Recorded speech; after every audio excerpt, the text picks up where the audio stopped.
All right, go ahead. Ready? Yep, go ahead. Hi, cultural creatives. I'm Bruce Lipton, and here you are for your superior self. Is that what I said? Your superior Yep, self? your superior self. Oh, I did. Do it again. Okay, Okay. go ahead. Hi, cultural creatives. I'm Bruce Lipton, and I'm here to join you with your superior self with Trey Downs. Bruce Lipton, I love that you're here. I love your book, your work, your whole message. I just vibe with that. Like I am in constructive interference with your message. So am Um, I, and it's interesting because they say, oh, okay, yeah, you wrote the book on all this stuff, but I didn't write the book until I was a student of this information. And then mhm. as a student, I said, well, then who are my teachers? I go, the cells I was growing in a laboratory, observing them, watching them every day, being very intimate with them. They taught me a way of life that when I put it into my own way of living, changed my life from to heaven on earth. I love that, heaven on earth. So let's start there. Let's start at the beginning, right? So you, I love the fact that you say you're in a band and you guys are traveling around and having a tough go at it, and then you finally find tenure in Wisconsin at a university, right? Yes, And then University of Wisconsin School of Medicine. what made you leave there? What made me leave? Yeah, Wisconsin. Okay, there was a point where my research challenged what I was teaching. When you teach a course in a medical school, you don't teach what you want, you teach to a curriculum that's accepted. And so I was teaching a curriculum based on genetics. And you go, so I said, what is that? I said, well, let's understand what that means. Our conventional understanding, and almost everybody out here has been programmed with conventional genetics, is this: genes control the character of our lives. And I go, okay. I go, what does that mean? I go, well, first recognize this. As far as we know, we didn't pick the genes we came with. Okay. Number two, if I don't like my traits, I just can't go change my genes. And then number three, and this is the killer, is we are also programmed that genes turn on and off by themselves. I go, so why is that relevant? I said, then all of a sudden, I'm not controlling my genes. My genes control my fate, and I'm not controlling my genes. So I'm a victim of my heredity. If there's cancer running in the family, it's like, oh, I should be very careful. I could get a cancer or diabetes or cardiovascular issues. So I say, so what is the consequence of what we've been programmed to believe in? What I was teaching is your fate is pretty much sealed at the moment of conception when the genes from your mother and your father come together, commingle in what is called the zygote, the developing embryo. And I go, so we perceive as ourselves as powerless in unfolding our lives, that our genes have power over us. And then I go, well, what's the significance? I say, well, victim, number one. But I said, what else is there? And I go, well, if you're a victim and you can't control your life, you look for a rescuer. Who's going to control it for me? And then you give them the power over your life because you acknowledge, listen, I don't know anything about how this works, but the doctor knows how. And therefore, whatever the doctor says, that's my truth. And I go, so why is that relevant? And the hardest thing that people have to really grab onto is this: the function of the mind is to create coherence between your beliefs and your reality. So, in other words, if I have a negative belief, the function of my mind is to manifest a negative world to conform to my belief. So then I go, yep, I knew that was going to happen. And I say, oh, okay. So we find coherence between what we think about life and the life we have. Mm. And I go, so why is this relevant? I say, well, if you give up the power of the truth over your life to other people, then their opinions program your life. I give up power over, I don't know anything about medicine, so I give it to the doctor. I go, so why is it relevant? Because if the doctor makes a prognosis, what's going to happen, that goes into your consciousness as that's truth.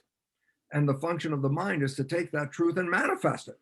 So I go, I get a diagnosis, terminal cancer, die in 3 months.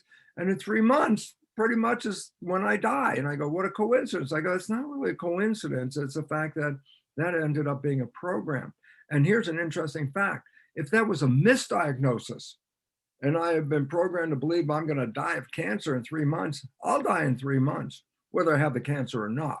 And that is a consequence of taking a belief and manifesting it as a reality. And that's what the name of the game is. So how's your reality? What are your beliefs? If you're not Yeah, finding a great reality, then somewhere along the line, you've got to start looking at what beliefs am I generating to manifest this reality?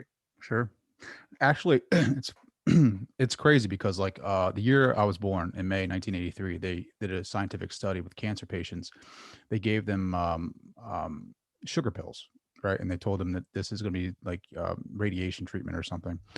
And they were taking these sugar pills, and like half of them, their hair fell out, right? Like they thought that they were taking this radiation Yes, treatment, and their hair yes, fell out, yeah. which goes back to your work where your beliefs create your environment, right? Or your beliefs influence your body, your wellness. I mean, Okay, you know what, Trey, let's go back to the first and the most important fact of science, because it's going to come from quantum physics. Most mhm, people go, oh, that's that weird science, and they don't really get it very much.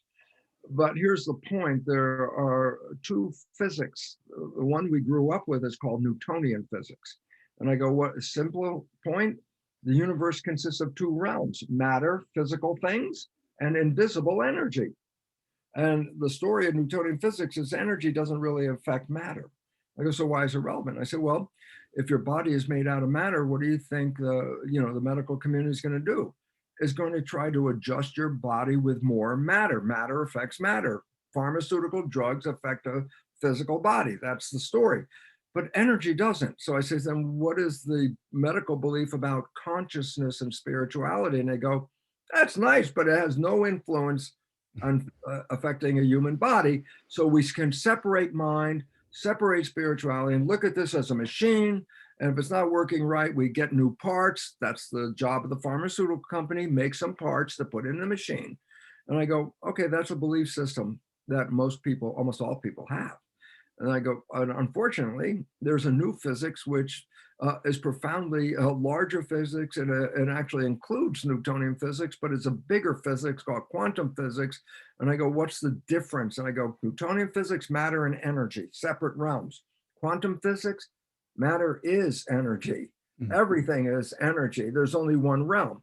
And I go, so what's the difference? Well, in quantum physics, then energy, which is called a field, becomes the primary agency that controls the material experience. And I go, so why is that relevant? I say, well, medicine in Newtonian world threw out spirituality and consciousness as just an energy. Quantum physics says, no, they're not just an energy. Consciousness and spirituality shapes our experiences of life on this planet. It's not an incident that's, outside. No, consciousness is creating our reality. And I go, so why is it relevant? I said, well, look at your reality and tell me if you like it.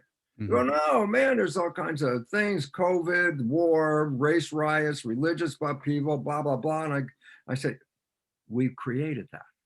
I Mhm. said, that didn't come from anything but our creation. You go, but I didn't create that. And I go, you're a participant in this creation. You bought a belief and you are participating in manifesting that belief. And I go, you want to change the world? Don't go out and physically change this world out here. You change this world in here, that world automatically changes. Why? Quantum physics. We are creators of our life experience through our consciousness. Biology has taken that torch. This is where I came in 50 years ago to show, oh my God, biology is doing the same thing. In other words, the behavior of our life is not controlled by genes. That's a program, and that's a disempowering program, because it says genes control your life and you don't control them. But the new science, which I saw over 50 years ago, is now recognized as called epigenetics versus genetics. I say, what's the difference? Epigenetics. Epigenetics, that's the revolution. It's a revolution. It sounds like the same: genetics, epigenetics. I go, no, here's the difference. Genetics, which I was teaching in medical school, conventional curriculum, is that genes turn on and off, and in the process control the character of your life. And I go, so why is it relevant? Well, we didn't pick the genes as far as we know. Can't change them if we don't like the character. And then we're told that genes turn on and off by themselves. And all of a sudden that takes me out of the picture. My genes are controlling my life and I'm not controlling my genes. So therefore I am a victim of my heredity. Then I go, what's the new science? Epigenetics. It sounds the same. I go, that little epi, EPI, is a revolution, 180-degree different vision. I go, what is it? Epi means above. I go, yeah. For example, what do they call skin? Epidermis. I go, what does that translate? Just below the surface of the skin here is a layer called the dermis. And I say, so what does epi means? Above. So what is skin? Above the dermis. Oh, epidermis. Okay. I say, well, how does that relate to epigenetics? And I go, because epi means above. The old story, genes control. New story, epigenetics control. I said, what does it mean? Epi above means the control is above the genes. You mean your genes don't control? No. The control is above the genes. I said, what is that? Consciousness. Consciousness and how we see the world adjusts our genetics. And it turns out everyone blames genes for all the problem. Genes are responsible for less than 1% of illness on this planet. I go, 90% of illness is stress. I go, why is that relevant? Because stress chemistry shuts off the growth and maintenance and health of the body as it prepares you to run from a saber-toothed tiger. Mm-hmm. And I go, so why is it relevant? Because the control of the genes was up here. And either I can believe I'm in healthy, happy growth land, which then adds growth signals to my body. Being in love has a different chemistry than being in fear. So for example, how does it work? Okay, let's back up one track. And what did I see to know how it worked? And that was this. 50 some years ago, I was cloning stem cells. Okay, right away, that requires a definition. What the hell is a stem cell? And I go, okay, back up again. Look in the mirror, look at this body, say, yes, there's one single organism, one Bruce Lipton human being. And I go, well, that's an illusion because Bruce Lipton is made out of 50 trillion cells. The cells are the living entity. Bruce or Trey, by definition, is a community of up to 50 trillion cells. The living element is not me as an entity, it's me as a community of cells, okay? So I go, so why is this relevant? Because I say, well, unfortunately, every second we lose about 3 million cells. We just talked for, whatever, a minute or so. How many? 60 times, we lost 180 million cells in a minute. I go, why? Because they die and they age and they get replaced. Oh, they get replaced. I go, yeah, because if they didn't, we'd all die by running out of every day, hundreds of billions of your cells die. I go, well, to stay alive, you must replace hundreds of billions. I go, and that's what the stem cells are in your body. They're the embryonic cells that will replace the dying cells that die every day. So I say, okay, what did I do? I took one stem cell, which is multi-potential. It's embryonic. It could be bone, muscle, nerve, whatever it develops into. It's precursor. I go, so what? I take one stem cell, put it in a dish by itself. It divides every 10 hours. So starts with one cell, 10 hours later, 2 cells, 10 hours later, 4 cells, double, double, double. A week, I got 30,000 cells in a Petri dish. It's going to get to the point. Here it goes. All the cells are genetically identical. They came from one parent. That's cloning. One parent, 30,000 progeny. I go, so why is it relevant? All 30,000 cells are genetically identical cells. So I go, okay. And what do? I take those 30,000 cells, split them into 3 dishes, 10,000 cells in each dish. But all dishes are genetically identical. But when you grow cells, you grow them in an environment. I say, what's the environment? Culture medium. And I go, what is culture medium? This is going to come back and loop in a second. Culture medium is a laboratory version of blood. So if I grow human cells, I have to put them in an environment like what? The equivalent of human blood. So I, in the laboratory, make the equivalent of blood, but we call it culture medium. Okay. But since I'm making it, I can change some of the chemistry a little bit. So I make 3 different versions of culture medium. 3 different plates of cells, genetically identical in all of them. In environment A, culture medium A, the cells form muscle. In a second dish, genetically identical cells, but environment B, in this environment, the cells form bone. The third Petri dish, yes, genetically identical cells in all of the dishes, but in this one, the environment C causes the cells to form fat cells. What controls the fate of the cells? Well, we said the genes do. And I go, nope. Why? They all had the same genes. So what made muscle, bone, fat? And I go, the response of the cell to the environment. When the environment reads this, the cells become that. I go, okay, wow, that's pretty cool. Genes didn't control this. I say, no, environment controlled it. Okay, and this is the new science called epigenetics. What's the environment? Above the genes. The environment is controlling the genes, above the genes. Okay, so now comes a very interesting point. Well, that's really nice. That's a study of cells in a plastic dish. I go, as I said before, we are made out of 50 trillion cells. Truth, we are skin-covered petri dishes. Underneath our skin, 50 trillion cells with the original culture medium, the original blood. I go, so why is it relevant? I said, the experiment reveals that the genetics of the cell are controlled by the environment, which in this case was culture medium. And I say, yeah, but I have a skin-covered petri dish with 50 trillion cells in the original culture medium blood. I go, it doesn't make a difference if the cell's in a plastic dish or the cell's in a skin dish. They still respond to the environment, culture medium or blood. Okay, so it says, wait, I got 50 trillion cells and their genetics, when they started, they all had the same genes. That was the fertilized egg. It's all came from the same.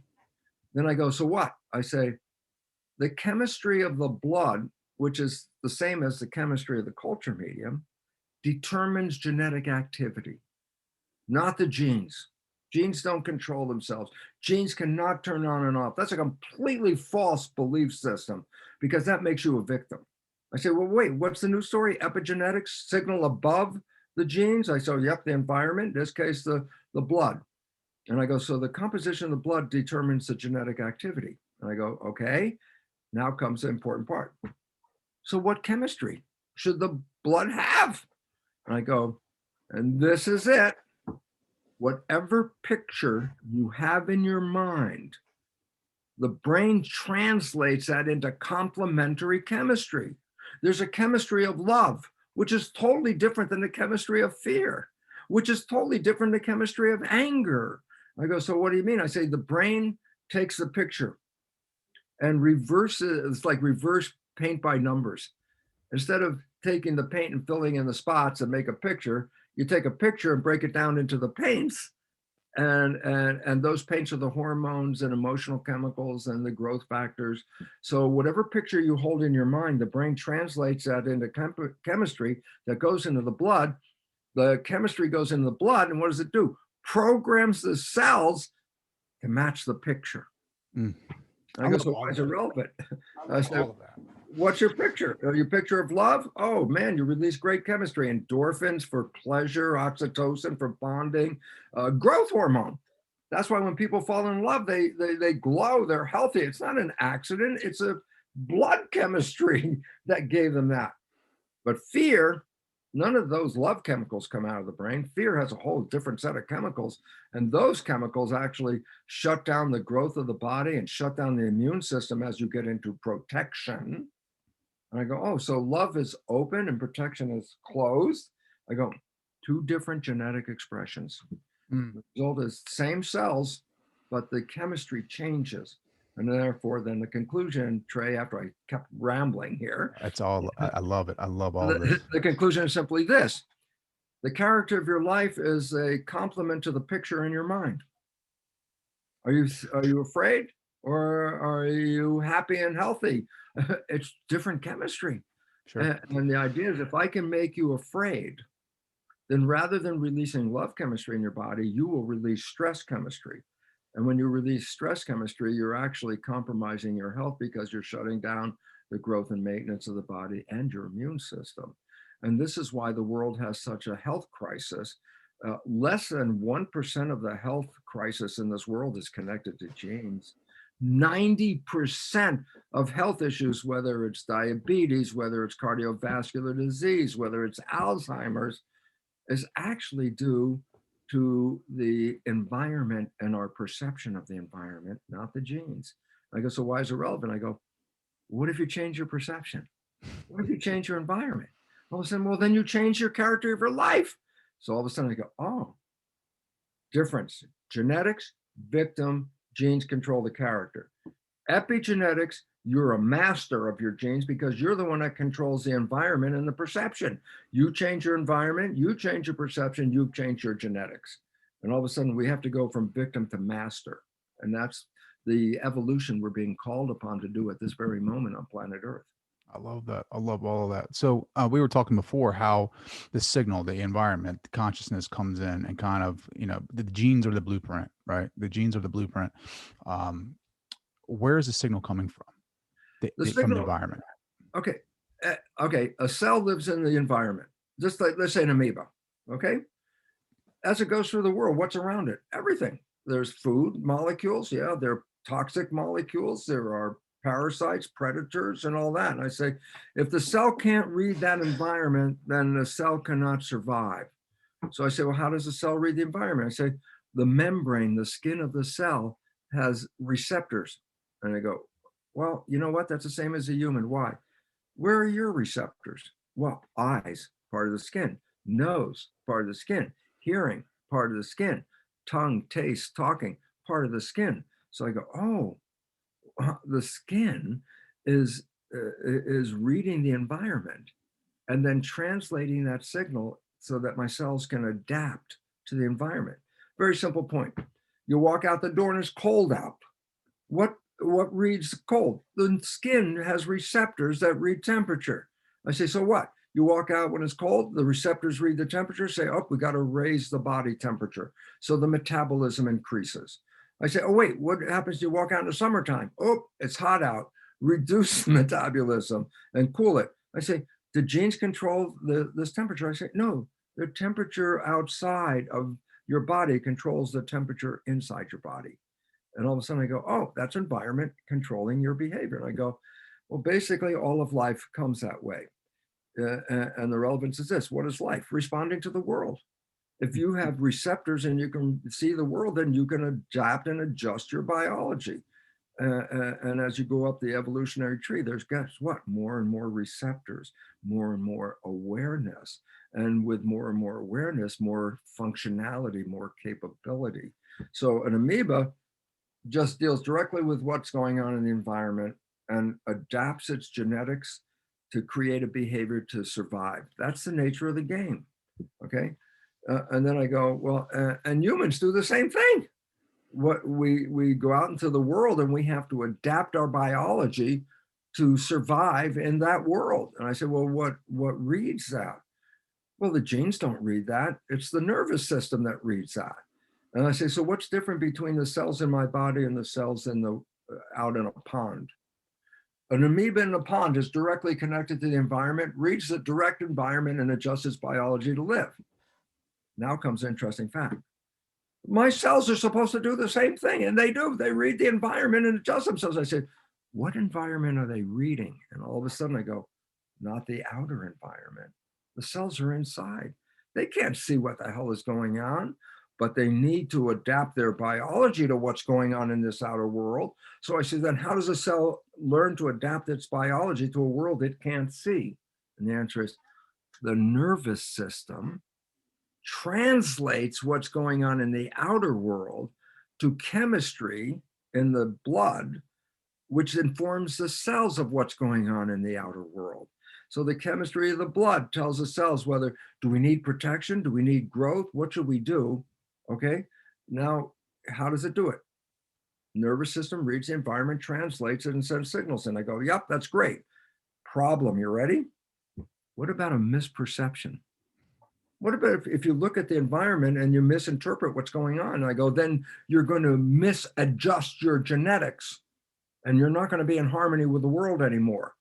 I say, well, what does that mean? I say, your mind is interpreting the world.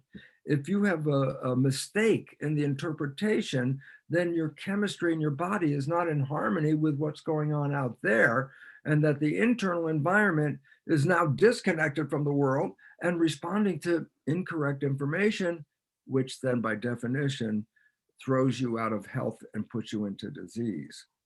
And all of a sudden I go, oh my God, then my genetics and my expression are not programmed by the genes. They're programmed by my interpretation of this world. and sending the chemistry in to coordinate the cells to live in my interpretation. So I said, what? I got two people standing in the exact same spot and they're seeing the world, the environment. And I go, one of them looks at it and goes, wow, this is beautiful. I love this place. This is really great. And I go, oh, so what's it going to do? Send in chemistry of harmony and love. I love this place. The other person standing right next to him looks at it and goes, this is a scary place. I'm not sure about this. This is scary. I'm not sure. It's my interpretation. I'm not sure. I go, is that one going to release love chemistry? The one who's unsure is going to put in stress chemistry to say, I got to prepare because I don't know what the hell's going on out here anymore. And I'm going to prepare for fight or flight or whatever. And I go, so what was the point? Two people can read the exact same environment, but their cells don't see the same environment. They only see the interpretation of that environment. One interpreting heaven on earth, the other one looking at the same scene says hell. They have different blood chemistry. And the blood chemistry then selects the genetics and the behavior. If the blood chemistry is in harmony with the world, then you are in a healthy situation. But if your blood chemistry is misreading the environment and adjusting your biology, and your adjustment is now no longer in harmony with the environment because of misperception, well, then you're facing an unhealthy situation. You're facing a stress and a disease. And all of a sudden it's like, disease? I go, less than 1% genes. Disease is how you see the world.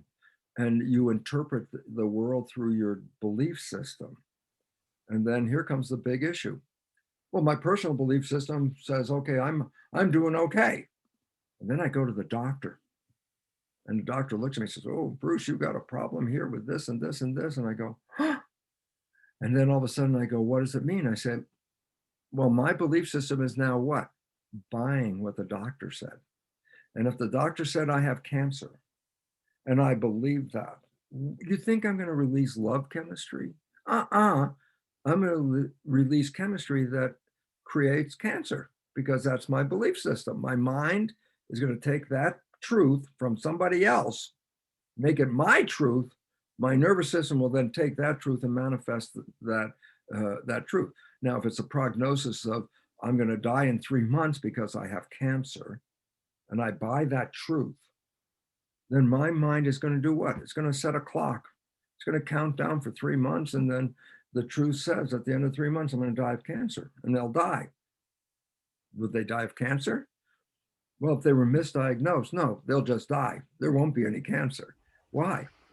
They bought the truth from somebody else and created a life expression, somebody else's truth. And if that truth is incorrect, then what you're creating is not harmony. You're going to create a disharmony because you're no longer in harmony with the world. You bought a truth that's not true. And as a result, your biology is not in harmony anymore. And all of a sudden, that's why 90% of disease has nothing to do with genetics. It has to do with what do you think is going on? Change what you think is going on. It's the old hippie days. I'm old enough to say hippie days. And the relevance about that was in those days, there was a saying that I think is so important to bring forward today. And that is, before you go out and change the world, take care of your own backyard. Meaning, before I'm going to go out there in a crusade and fix the world, if my harmony is broken because of my programming, I'm not going out to be a useful element. I'm already broken before I went out there. My behavior is not going to support this. So the idea is, first you have to heal yourself. Then you could change the world. You do change the world by healing yourself. But if you want to be a crusader, you still have to come from being in harmony with that crusade. I'll tell you a simple truth. When I understood the nature of this epigenetics and the mechanism of how mind controls my genes and all that, I said, oh my God, if you understand this science, you can create the healthiest, happiest, most wonderful life experience. So I got a bunch of people I could get together and I said, I want to tell you about this new science. This is 50 years ago. And it wasn't even a new science at that time because that epigenetics was only officially recognized in 1990. I saw it in 1967, so I was a little ahead. But I go, so why is this all relevant? And the answer is basically, if I'm not in harmony, my life is not in harmony, and I have to change my perceptions. So I get this group of people together and I'm telling them, I've got this new insight. This is how you can create heaven on earth. And they looked at me in that room and they go, you know, Lipton, for a guy who says you know this stuff, your life doesn't look that good. And all of a sudden it's like, I didn't say it, but damn, I almost did say, well, do as I say, not Yeah. as I do. And I go, holy crap. I can't go out and tell people about creating the heaven on earth experience. My life's not there. So I said, no more lecturing. I had to go back and change my programming and my beliefs. And then guess what? I'm living in heaven. Then I go out and tell the people about it. And now they go, yeah, that's exactly right. But I told them the same story when I wasn't doing it. So it's like, if you're not doing it, how can you sell it? Absolutely. I love that. Take And care of your backyard. I love that. that's important. If you're not happy with your own existence, then don't try to make the earth happy. First, you have to be happy. Then you can take that out into the world. And most people have been programmed to be disempowered. That most of the programs we got are limiting our powers or self-sabotaging behaviors. And I say, wow, we were programmed to be disempowered. I go, what does that mean? It means you're a victim. Why? I have no power. And I go, then what is the consequence? And this is the whole point. What is the consequence of being a victim? And the answer is, I'll pay anybody to help me because I can't do it. So whatever you want to charge me, you charge me. Medicine, church, I don't care where the hell it's coming from. But the point is this, they'll take advantage of that because when you're a victim, you give up power and you give it to somebody else. And the idea is when we start to know how powerful we are as creators, take back our power because our creative ability is better than the one we've been programmed. The world we see is falling apart. And I go, why? Because our programs have been self-destructive. We don't learn to live in harmony with other people. We don't even learn to live in harmony with nature. And as a result, we are destroying the garden which gave rise to us. We're facing an extinction process. Not the first, 6. 5 previous what are called mass extinction events happened on this planet. Life was thriving, something happened, and then up to 90% of life disappeared. The last mass extinction 66 million years ago was when there were dinosaurs here. I go, so what happened to them? A comet hit near the Yucatan Peninsula, a giant comet, not a little comet, giant comet, and it upended the web of life. And in that time, over 75% of life disappeared, including all of the dinosaurs. And then life started all over again. Now, after 6 million years, here we are. And guess what? We rebuilt, the garden rebuilt itself, but now it's facing the 6th mass extinction.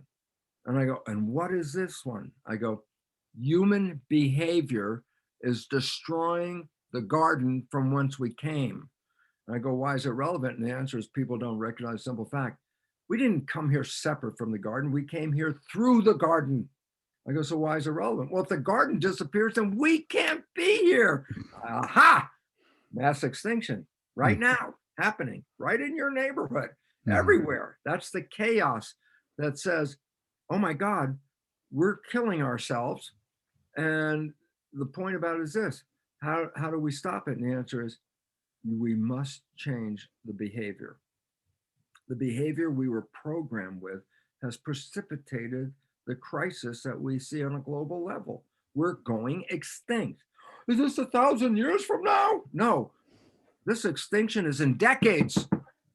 Within the next couple of decades, industrial civilization that we have been living in, irreversible collapse. And that is from NASA, that this is collapsing right around you right now. Look at the world, see all the chaos, see all the problems. They're not separate entities, race, religion, economy, nature, healthcare, all these crises that we're facing represent one thing. We're going extinct by our own behavior. And therefore, there's only one resolution: understanding behavior and rewriting those programs.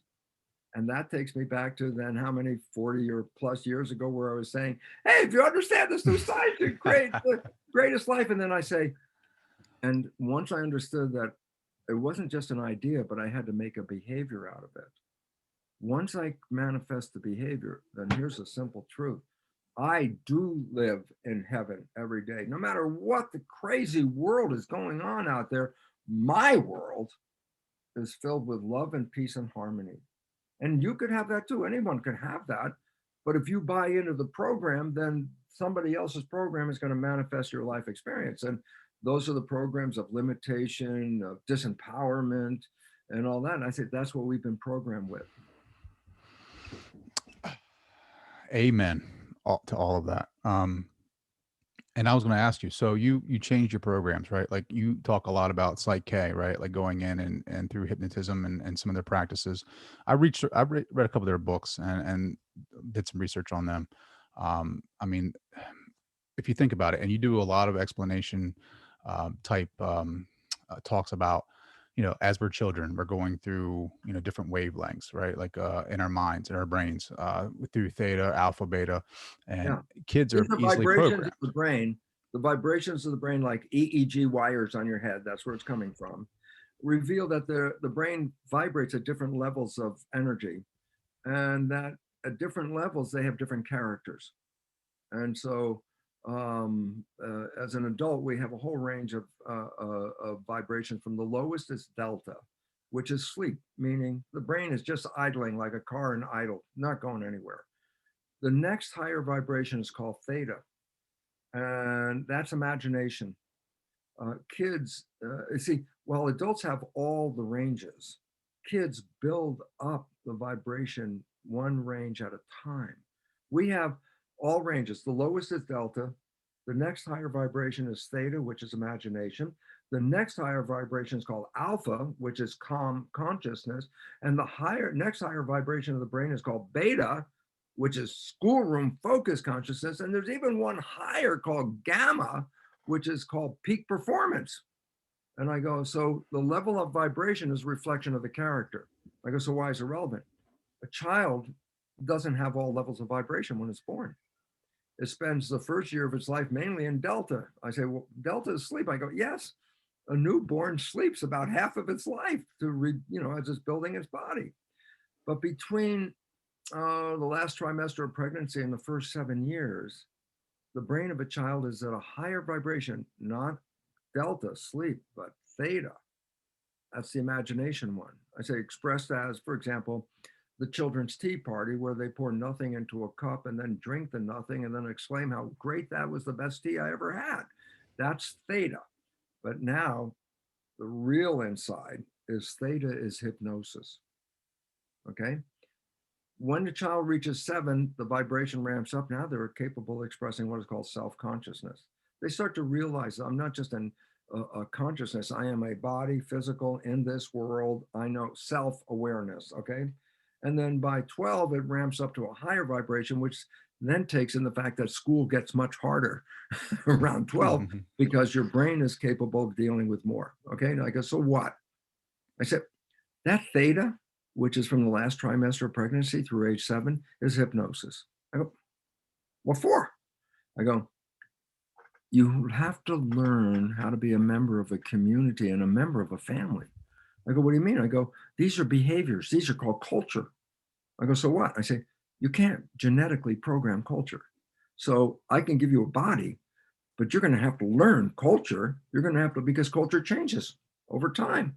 So I said, well, what does that mean? I say, so the first 7 years of your life, your brain is in hypnosis. Why? Well, if I had to give you a book, here are the rules to be a member of a family. Here are the rules to be a functional member of the community. That can be a book about this thick. Just to give you an example, how a father talks to his own child is not the same way the father talks to the neighbor's child, nor is it the same way the father talks to the mother which is different than the way the father talks to the neighbor, which is different than the way the father talks to the policeman. And all of a sudden you say, oh my God, how many different things I got to learn here? I go, book this big. Point. The kid's an infant, can't read, can't put that much information. I go, how the hell is the kid going to learn this complex level of rules? And the answer is, nature says, fine, hypnosis. When the kid's born, watch the father, watch the mother, watch the siblings, watch the community. I go, why? Because it's like a video recorder. The child in theta is watching and downloading. I watch my father's behavior. That's how boys, men, male in those days was supposed to operate. So there's a pattern. I watch my mother's behavior. Then I know, oh, this is how women work and this is how mothers work and all that. I download that. I watch my siblings, how they interact with each other. So I learn how, kids interact and all that. I watch my community and find, oh, these are the rules. What am I doing? Just downloading. So here's the point. The programs that, okay, let me step back one step. Just trade this. Okay, gotta say it this way. You ready? Yeah, go ahead. The brain is a computer. Exactly. A better computer than anyone humans have made, but it has the same functions. I go, so what? So let's talk about a silicon-based computer, Apple. I go buy a laptop right now. Go to the store, buy a laptop. Come right here, open it up in front of you, and I push start, and it boots up. Screen lights up. Then I say, Trey, let's do a drawing. Let's make a spreadsheet. I got an idea. Let's write an article. Can you do it? You got a brand new computer. I go, no. That's what we mean. It just booted up. Not until you put a program in the computer can you use the computer. So the computer goes into the hard drive program. That's where the program is. And once the programs are in, guess what? Now you can type information into the computer. If there's no program, you can't engage the computer, okay? And I go, so then what? I say, well, then the programs you download give you the qualities and characters of what your brain computer can do. So when a child is in the last trimester of pregnancy, the nervous system boots up. I'm ready. My computer's ready. I go, no programs. I say, well, how do you get programmed? I say, from the last trimester of pregnancy through the first 7 years, the fetus and then the infant reads the environment and downloads what it sees. And then that becomes a program. So where did you get your programs from? Not inherently. You got them by observing other people. And then I say, once those programs are in, then your conscious mind, when it starts to kick in, can now type and use that computer. Okay, so that's clear at this point. So I go, okay, where did you get your programs from? Not from you, from mother, father, siblings, and community. And I go, so how'd you get them? Video recorder. I watched them, downloaded. Where are these programs? Subconscious. Subconscious is the hard drive of our nervous computer. I go, so what? I say, once they're in the hard drive, then I could touch the keyboard with consciousness and change the programs and do things. I go, that's great. When does consciousness kick in? About age 7. First 7 years is program. And I go, so what's the relevance? My programs of how to deal with life came from other people. I go, so what? Well, if they understood life and they were really cool and they had all the intelligence and everything necessary to have the most beautiful life, then so do I. But that's not true, because most people's lives are distorted by the programs, and that most of these programs, majority, are not supporting you. They're limiting, they're self-sabotaging, disempowering programs. I go, so what does that mean? I say, you can only manifest from your computer what the program is going to offer you an opportunity to do. And if we got bad programming as a kid, then our brain has programs that do not support us. And our mind's job is to do what? Take the program and manifest them into reality. What if I got a program like some parents, when they get upset with a kid, you don't deserve that, you don't deserve that. And the kid is under 7, hypnosis. What did the kid download? I do not deserve. I go, what's relevant about that? the kid can't distinguish that the parent was just angry at that moment. This is a blanket statement. I do not deserve. Program, I do not deserve. I'm 50 years old. Then what? My program says I do not deserve. What's function of mine? Create coherence between my program and my reality. If my program is I do not deserve, then my reality will manifest an experience that reveals I do not deserve. I didn't get what I wanted. I didn't get the job. I didn't get the raise. I didn't get that. It's like, what? Program I did not deserve. Mine. Make the program real. Create behavior from that program that will prove to everyone else you do not deserve. And then guess what? Then you don't deserve anything. And then you look around and go, I'm not getting anything. I say, you got a program from the beginning that says you don't deserve. How are you going to get how are you going to get something? And so the issue is this: our lives are creative, but they're based on the program. And you go, yeah, but the conscious mind can override the program. Yes, it can. And I go, then why do I have a problem? In other words, the life you are experiencing right now is not thrust upon you. It's you creating it. You are the creator of this life. If you look at your life and go, Jesus, this isn't great. I hate this. This is really crappy. We have a tendency to blame the environment for, oh man, the environment has limited me from getting my success. I go, no, your own subconscious program prevented you from getting success. If that program didn't say you were worthy, valuable, lovable, if you didn't get good programs like that, then your life is a struggle for the rest of your life, because the conscious mind is looking for that. And the subconscious programs are controlling you in a whole different way. And so conclusion is very simple. The movie The Matrix, not science fiction. The movie The Matrix is a documentary. Everyone got programmed. That's a fact. If you're a human being, the only way you could get on your feet and get out in the world is first you got programmed. If you have no program, you can't do squat. So A, yep, the Matrix is right. We're all programmed. B, the Matrix said, if you take a blue pill, you take that and you wake up, everything's the same as it's always been. You're back in the program. But if you take the red pill, yes, you get out of the program. What happens if I get out of the program? I say, almost everybody out there has already done this with the most amazing results. I go, when did I take the red pill? If you ever fell in love, you took the red pill. I go, what do you mean? I said, your life was blah, blah, blah, blah, blah. You meet this person on this day, you fall in love, 24 hours later, you have a different life. 24 hours later, you are celebrating the honeymoon, the love, the joy, oh man, the whole bag of everything. Oh my God, I'm so in love, everything, blah, blah, blah, blah. I go, wait. What happened to allow you to do this? I say, you fell in love. I say, yeah, so what? When you're in love, it's the same as the red pill. You stop playing the programs and you start live creating with your conscious mind's wishes and desires. And all of a sudden I said, that whole blah, blah, blah, blah program life, take the red pill. You just fell in love. Tomorrow's honeymoon. And I go, wow, heaven on earth. I just went through 30 years of crap and now I got heaven on earth in 24 hours. This is the greatest thing in the world. And I go, cool. Why did you end up with that? Because for the first time in your life, you stopped playing the program and you started directing your life with your wishes and desires. And what do you think? If you and a partner are both doing that at the same time, then collectively, the both of you have created the honeymoon, which is heaven on earth. And I go, wow, that's the most beautiful part of your life, but then it seems to disappear. And then the honeymoon was cool, but then it just faded away. What the hell happened?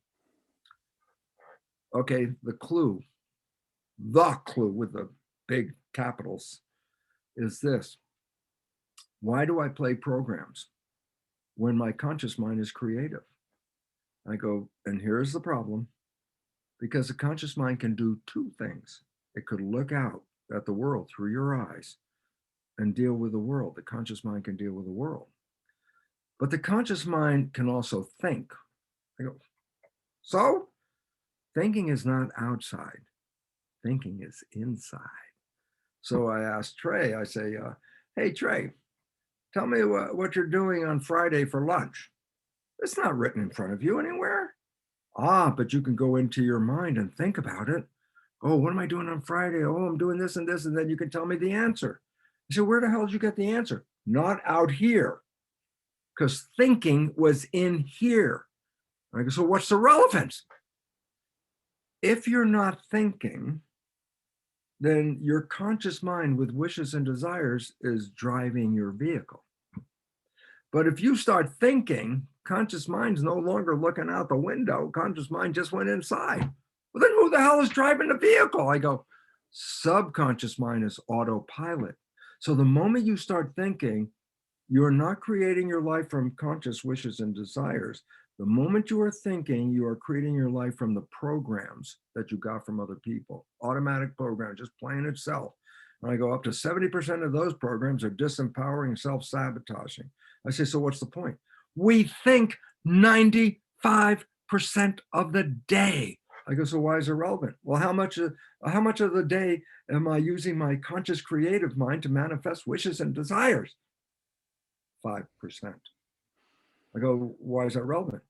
Because 95% the conscious mind lets go of the control, goes inside, is thinking. Now control is automatically coming from the programs in the subconscious, and you do not see your own behavior. I go, why not? Because your conscious mind's not looking out, it's looking in as the behavior is playing. So the story I've used for 30 years, only because I still haven't found a better one. Same story as you have a friend, you know your friend's behavior very well, and you know your friend's parent. And one day you see your friend has the same behavior as the parent. And of course, you know, you just got to do it. You just got to go up and go, hey, Bill, you're just like your dad. And I say, back away from Bill, man. Because as soon as you say that, Bill's going to go, how the hell you compare me to my dad? I'm nothing like my dad. And everyone starts laughing because they have a personal experience. I go, Trey, most profound story in the world. The Bill story. I go, what does it mean? I said, everyone else can see that Bill behaves like his dad. Who's the one that doesn't see it? Bill. Explain. Simple. He got the program from his dad in his development. And I go, well, then how come he doesn't see it? And I say, why is he playing the program? Because he's thinking. And the program is auto subpilot. Subpilot, you know, it's autopilot, gets in there and takes the wheel when your consciousness lets go. I go, so why is it relevant? Well, when the program is playing, why is it playing? Because the consciousness is not paying attention. And so we default to the program. Yeah, but the program didn't come from you, it came from other people. Does it answer what you want? Nah. So I say, why is it relevant? Because all day long, 95% of the day, you are not going toward your wishes and desires, creative conscious. You're going to wherever the hell the program told you were going, because you're now the program. You are not the creator. So when we're thinking, we don't control it. We don't even see it. Why? We're not even looking at our behavior. It's coming out automatically. Everyone else sees it. Everyone can see Bill behaves like his dad. Bill can't see it because to play that program, he's not paying attention. And so as the program is unfolding, the only one who doesn't see it is Bill. I go, so why is it relevant? Bill starts off in the morning. Today's the day, success. I'm going to get the best job. I'm finding a relationship. I'm going to get healthy. Great start. At the end of the day, Bill comes on and goes, no, it didn't happen today. Didn't happen. I go, why not? I asked Bill, why didn't you get what you were wanting today? Well, those people got in the way, and these people, I'm a victim of that. And these people interfered and I can't get it, and therefore I'm a victim. I go, false. All day long, you've been shooting yourself in your foot with bad programs. And you come home at night saying, I didn't manifest the wishes and desires, but I sure as hell have a bloody foot. Somebody's shooting me in the foot. And then you're standing there with a gun in your own hand. Who shot me? Uh-oh. I shot myself in the foot all day. Why? Because I played programs that disempowered me without my seeing it. and everyone else saw it and engaged in it. And if it was a not deserving program, then I created behavior that really reveals I don't not deserve. And you didn't see you were participating. Why? Because you were thinking and the program was playing automatically. Bill's story. And I go, we're all Bill. Every one of us, every day. We start with great wishes and desires, conscious mind, creative. But by the time we go out, 95% of our life is not coming from this wishes and desires. It's coming from that program. And if those have limitations and self-sabotage in them, then all day long, without you even knowing it, you're shooting yourself in the foot with behaviors that do not support you. Everyone else can see the behaviors, respond to those behaviors. You're the only one that is only seeing the response without understanding of where the hell did that response come from. Oh, I did that? No, most people don't know that. They just look at, I'm a victim. And I go, so you program the world to be victims. And everybody goes, okay, victim, I give up my power to the one that has power, be it the medical doctor or the politician. I will give up. Why? Well, obviously, I have no power, and therefore they do, and therefore I need to, work with them. They're going to create me instead of me creating me. You give up your power. And then you buy into the programs. I say, well, how are these programs? I go, well, they're precipitating the sixth mass extinction of life. They're destroying the world and they're destroying civilization. How do you think those programs are going? I go, Jesus. And what's the point? If you don't change the program, then you are a victim the rest of your life. If you change the program, you have an opportunity to write wishes and desires as programs. And I go, so what's the significance? And here it is. It's the most beautiful part because I am doing it as a student. What did I do? I started to recognize the programs that were sabotaging me and then rewrote those programs to match my personal wishes and desires. I go, so why is it relevant? I go, well, 95% of the day, I'm not even paying attention, but guess what? My subconscious programs are seeking what? My wishes and my desires. I don't even have to think about it. It's automatic. I live in heaven without even making an effort to do it. Why? My programs are doing it. And all of a sudden it says, yeah, if you don't change the program, you are exactly what that program is. You are the readout of that program. And when did you get the program? Before you were even conscious. Conscious began at 7. You go, so what? That's the problem. You know why? Did you filter the programs you got in your life? Did you say that was a sucky program? I don't want that one. And this one's okay. And that one's bad. No, consciousness wasn't there. You downloaded all the programs, the good ones and the bad ones. Why? There was no filter. And I say, so then your subconscious is filled with a lot of programs that don't support you. I go, yeah, that's the problem. And 95% of your life is coming from that. Okay, now here comes an issue. What are the programs? I go, what do you mean, what are the programs? I say, when did they start getting downloaded? Before you were born, last trimester of pregnancy. You downloaded a whole year of programs from 0 to 1. You know what those programs are? No, you weren't there. Consciousness wasn't even working. You were just downloading. Oh, wait, you programmed for a whole year from 1 to 2. You remember those programs? No, consciousness wasn't there. I have no idea what the hell those programs are. And I start to go through this and you start to say, well, maybe around 3, you start to remember some of the events. And then you say, oh yeah, I remember this and I remember that. But I go from last trimester of pregnancy, 0 to 1, 1 to 2, and 2 to 3. You really don't have a consciousness of what the programs are. Now I got a serious issue. Why? Oh, the programs are controlling my life and I don't know what the programs are. And now I'm going to give the resolution for Trey's audience. Trey knows it, but I'll give the resolution for Trey's audience. And it's simply this: 95% of your life is coming from the program. Your life is a printout of your programs. What does that mean? I say, look at your life right now. And here's the point. The things that you like and love that come into your life, they came in because you have a program to acknowledge that. But the things you want, wish for, desire, struggle to get, work hard, put in a lot of effort to make this happen. I'm going to make this happen. Why are you working so hard? Answer? The programs that you got do not support that outcome. And you're trying to override the program by working harder and working more effort. And I go, that doesn't make the program, because 95% of the day, you're still going to be playing the negative program. And so the point about it is simply this. What are my programs? Which are the things you want that you can't get? That's a program.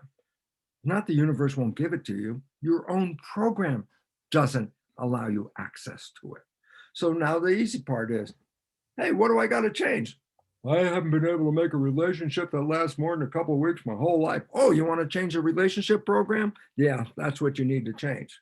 Oh, I've been sick this whole time and I keep trying to get better and I'm not getting better. I keep working on it. It's not working. I go, oh, health program. You're going to change that. Okay. And I say, most of these programs are sabotaging us. And I'll give you an example, because I work in occasionally with belief change programs. And one of the things that we start with in asking a person about their belief, and you do muscle testing, that's another story. But you ask this question of a person and they can muscle test for true or false. And the question is, well, it's not a question, the statement, I love myself. 80 to 90% of all people will not test positive for I love myself. I go, what does that mean? Well, if you don't love yourself, then you won't take care of yourself. And guess what? You won't find anybody that will have love with you. Why? Because if you don't love yourself and somebody says they love you, you look at them and go, well, obviously you have no quality control. I personally know I'm not lovable. And if you say you love me, there's something wrong with you. And essentially then you chase that person away, nobody's around, and then you go, see, I'm not lovable. There's nobody here. What? It was the invisible behavior coherent with the program, I'm not lovable, that pushed somebody away so that you can end up saying, yep, I'm not lovable. Oh my God, the program led to exactly what it was supposed to do. I am alone. And this is the biggest problem on the planet, because most of the programs we got were self-critical from our parents. And then I say, yeah, but if those are programs, and I go, like what? Well, how many parents have said to their children because they were frustrated, you don't deserve that. Who do you think you are? You're not that smart. You're not that good. I go, why did the parents say that? Well, they wanted to make the child perform better. So it's like a coach on a sports team. Player isn't doing well. You think the coach goes up and goes, oh, please do better. We would like it if you would do better. No, the coach comes up and says, not good enough, not deserving to be on this team unless you perform better. And a child on that team is over 7, so they're conscious. They understand what the coach is saying. I'm not doing that well. If I want to stay in this team, I'm going to have to perform better. So the coach's criticism affects the player. But if the parent says that to a kid under 7, they're not conscious. They're in record. Remember? Video recorder. What did I record from my parents saying, I do not deserve? I recorded that. I do not deserve. Did I understand that the parent was just angry because they wanted to get out of the store and go home and I'm holding them back crying about the toy I want? No, I didn't understand that picture at all. I wrote down, I do not deserve, because that's what my father said. And if he repeats that, then guess what? That's how you put a program in. And if you grow up with a program that you got from your parent, I do not deserve, then recognize this. Whatever your behavior is going to produce, it's not going to produce what you want, because whatever you want, oh, no, you do not deserve. And therefore you can't get it. And so it's time for us to wake up. And Trey, I appreciate this opportunity that you've given me to talk to this audience of yours. These are the creative people that are looking for answers, and the answers are not in the box, because the answers in the box are causing the 6th mass extinction. We step outside, we step in Trey's house, and we get a chance to talk a little differently than in the box. And when we do, we say, what was the problem? The answer is this: you are a creator. As a matter of fact, quantum physics, the most valid science on the planet, that's principle number 1. Consciousness is creating. Well, if we're the creator and I don't like the creation, then where do I go? And I go back in here, because that was the source. So I don't change the world. That's it. I don't go out and change the world. I come back in here, take care of this backyard. Because what if I put in there, instead of I do not deserve, what if I put a program in there, I deserve? And what's the function of the mind? Take the program and manifest it. So if I come in with a program I deserve, then guess what? I will get things because I deserve. But if I come in, I do not deserve, I'll always be reaching, but never getting, because the mind will say, no, your program is you do not deserve. If I give you this, that would be a violation of the program. So you can't have this. Hmm. And I want this. I go, you don't deserve it. And then you won't get it. Change the program. Put in there, I deserve. And then things will come into your life and you will be the happiest person in the world. I love it. I love it. Program. Bruce, this has been amazing. Like I need you to have you come back on again. I enjoyed the opportunity. I'm so sorry that the time went so fast because we were just getting into the basics of this. I know. Well, we got to make, to be continued. I mean, you got an open invitation to come back whenever you want. I mean, this is, use my platform, please. I'm a student. Oh, I would, if we want to do it again, just send Annie a quick email and we'll put it back on the schedule again, because we can do part 2 where you want to change the program. Oh, you got to wait till part 2. Well, we could, but part 1 is already an hour. I don't know how long your broadcast is. Well, we can do part 2. Hold on, let me hit